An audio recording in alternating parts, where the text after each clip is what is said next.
আমাদের সবাইকেই লিখতে হয় হিন্দুইজম।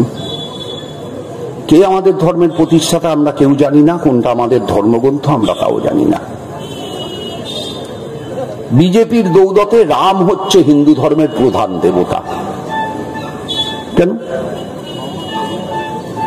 রাম নিজে তো দুর্গার পুজো করেছিলেন রাবণকে যুদ্ধে হারানোর জন্য। তাহলে রাম যার পুজো করেছিলেন তিনি প্রধান দেবতা না, রাম প্রধান দেবতা কেন হবে? কোন যুক্তিতে হবে? রাম নেই, রাম কেবল অযোধ্যায়, আর কোথাও ছিলেন না। রাজনীতির জন্য রামকে টেনে আনা হলো।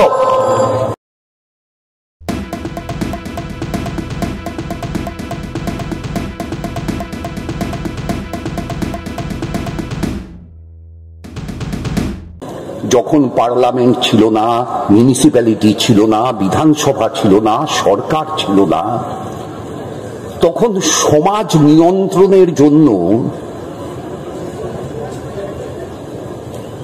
সমাজের মানুষকে ঠিকভাবে পরিচালিত করবার জন্য কিছু একটা তো প্রয়োজন হতো।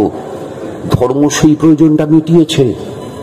ধর্মই আপনাকে আমাকে শিখিয়েছে সদা সত্য কথা বলিবে। ধর্মই আপনাকে আমাকে শিখিয়েছে না বলে পরের দ্রব্য লইলে চুরি করা বলে। ধর্মই আপনাকে আমাকে শিখিয়েছে চুরি করা পাপ।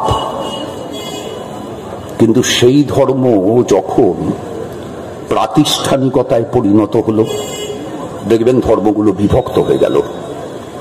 ইসলাম ধর্ম জন্মেছিল, ইসলাম শব্দের অর্থ শান্তি, শান্তির জন্য। আচ্ছা, এবার ইসলাম ধর্ম বিভক্ত হয়ে গেল শিয়া সুন্নি। এবার দেখুন শিয়ার সুন্নিদের ভিতর মারপিট। খোদ ইরাক সুন্নি মুসলমান ছিলেন সাদ্দাম হোসেন, আর শিয়া সম্প্রদায় ইরানে বেশি। ইরাক ইরানের ভেতর যে গোলমাল, সেই গোলমাল শিয়ার সুন্নির। আফগানিস্তান এখন তালিবানদের হাতে, তারা শিয়া সম্প্রদায় ভুক্ত। কাকে মারছে? ওখানে তো হিন্দু নেই, বৌদ্ধ নেই, সুন্নিদেরই মারছে। তাহলে ধর্ম যে মুহূর্তে প্রাতিষ্ঠানিক হলো, সেই মুহূর্তে ধর্মের ভেতরকার দগদগে ঘাগুলো ফুটে বেরোলো। খ্রিস্টান ধর্ম, যীশু খ্রিস্ট বলেছিলেন একটা সূঁচের ফুটোর ভেতর দিয়ে যদি এমনকি একটা উঁটো বলে যেতে পারে, তাহলেও একজন পুঁজিবাদী সেখান দিয়ে গলতে পারবে না। সেই খ্রিস্ট ধর্ম, সেটা প্রোটেস্ট্যান্ট আর ক্যাথলিকে ভাগ হয়ে গেল, এবং বিভক্ত হয়ে যাওয়ার পরে প্রোটেস্ট্যান্টদের পার্টি রিপাবলিকান, ক্যাথলিকদের পার্টি লেবার পার্টি। আমাদের হিন্দু ধর্ম, আমাদের সবাইকেই লিখতে হয় হিন্দুইজম। কে আমাদের ধর্মের প্রতিষ্ঠাতা আমরা কেউ জানি না, কোনটা আমাদের ধর্মগ্রন্থ আমরা তাও জানি না। বিজেপির দৌলতে রাম হচ্ছে হিন্দু ধর্মের প্রধান দেবতা। কেন? রাম নিজে তো দুর্গার পুজো করেছিলেন রাবণকে যুদ্ধে হারানোর জন্য। তাহলে রাম যার পুজো করেছিলেন তিনি প্রধান দেবতা না, রাম প্রধান দেবতা কেন হবে? কোন যুক্তিতে হবে? আমাদের হিন্দু কি একমুখী? না তো। আপনি হিন্দু, আপনি যখন বাংলায় থাকেন আপনার প্রধান দেবী দুর্গা, কালী। আপনি বাংলা থেকে ট্রেনে উঠে 200 কিলোমিটার পেরিয়ে উড়িষ্যায় ঢুকলে আপনি হিন্দু, আপনার প্রধান দেবতা হয়ে যান জগন্নাথ। উড়িষ্যা থেকে 300 কিলোমিটার পেরিয়ে অন্ধ্রপ্রদেশে ঢুকলে আপনি হিন্দু, আপনার প্রধান দেবতা হয়ে যান নরসিংহ। অন্ধ্রপ্রদেশ থেকে আরো 300 কিলোমিটার, 350 পেরিয়ে তামিলনাড়ুতে ঢুকলে আপনি হিন্দু, আপনার প্রধান দেবী হয়ে যান মীনাক্ষী। তামিলনাড়ু থেকে কেরালায় ঢুকলে আপনি হিন্দু, আপনার প্রধান দেবতা পরশুরাম। এবার বাদিক দিয়ে উঠুন, মোদীর নিজের রাজ্য গুজরাট, আপনি হিন্দু, আপনার প্রধান দেবী মহালক্ষ্মী। পারবে নরেন্দ্র মোদী গুজরাটের মানুষকে দিয়ে মহালক্ষ্মীর পুজো বন্ধ করিয়ে রামের পুজো করাতে? সম্ভব? মহারাষ্ট্র প্রধান দেবতা গণেশ, পাঞ্জাব গুরু নানক, জম্মু কাশ্মীর জয় মাতা দি বৈষ্ণোদেবী, উত্তরপ্রদেশের ঊর্ধ্বাংশ, পাহাড়ের ঊর্ধ্বাংশ শিব, কেদার, বদ্রী, গঙ্গোত্রী। গঙ্গা তুমি কোথা হইতে আসিয়াছ? শিবের জটা হইতে। উত্তরপ্রদেশের নিম্নভাগ পবন পুত্র হনুমান। রাম নেই, রাম কেবল অযোধ্যায়, আর কোথাও ছিলেন না। রাজনীতির জন্য রামকে টেনে আনা হলো। বিহার ছটমাইয়া, আসাম কামাখ্যা, এই তো হিন্দু।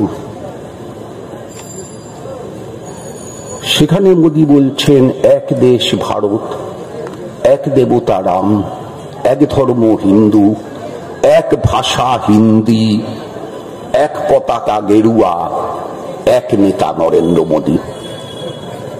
দুদিন আগে বলেছেন আমার জন্ম জৈবিক প্রক্রিয়ায় হয়নি, আমি ঈশ্বরের দূত। ঈশ্বরের দূত এরকম হিংস্র হন নাকি? আমরা তো অনেক ঈশ্বরের দূত দেখেছি, এরকম হিংস্র হতে তো কাউকে দেখিনি। যিনি কাঠুয়ায় ধর্ষণ হওয়ার পরে নীরব থাকেন, উন্নাওতে ধর্ষণ হওয়ার পরে নীরব থাকেন, হাথরসে একটা দলিত কিশোরীকে গণধর্ষণ করে খুন করার পরে প্রধানমন্ত্রী নীরব। আর প্রধানমন্ত্রীর চাইতেও বড় উগ্রবাদী হিন্দু উত্তরপ্রদেশের মুখ্যমন্ত্রী যোগী আদিত্যনাথ। তিনি সাংবাদিকদের ডেকে বললেন যা হয়েছে ঠিক হয়েছে, আরো হবে। মানে কি? গীতায় শ্রীকৃষ্ণ বলেছিলেন ময়াম সৃষ্টাম চতুর্বর্ণম গুণা কর্ম বিভাগ্য। আমি সৃষ্টি করেছি চারটে বর্ণ গুণ এবং কাজের বিভাজন করে। গীতা অনুযায়ী একজন শূদ্র, একজন ক্ষত্রিয় ব্রাহ্মণত্বে উপনীত হতে পারত। অজস্র উদাহরণ আছে। জন্মেছিস ভর্তৃহীনা জবালার ক্রোড়ে, রবীন্দ্রনাথের লাইন। কি তার জাত? ব্রাহ্মণত্বে উন্নীত হয়েছিলেন। কিন্তু মনু এসে সেটাকে করে দিলেন ব্রহ্মার মুখ থেকে ব্রাহ্মণ, বাহু থেকে ক্ষত্রিয়, উরু থেকে বৈশ্য, পায়ের পাতা থেকে শূদ্র। আর এটা হয়ে গেল বংশ পরম্পরায়। কেন? এই যে বর্ণ বিভাজন, ব্রাহ্মণ্যবাদের আধিপত্য, ভারতীয় সমাজের সবচাইতে বড় শত্রু হচ্ছে এটা। ভারতীয় সমাজকে প্রত্যেক দিন নিম্নগামী করবার মূল কারিগর হচ্ছে এই ব্রাহ্মণ্যবাদী আধিপত্য। আপনারা দেখছেন আওয়াজ, রোজকারের হক কথা। ফর মোর আপডেটস অ্যাবাউট আওয়াজ, please subscribe our YouTube channel.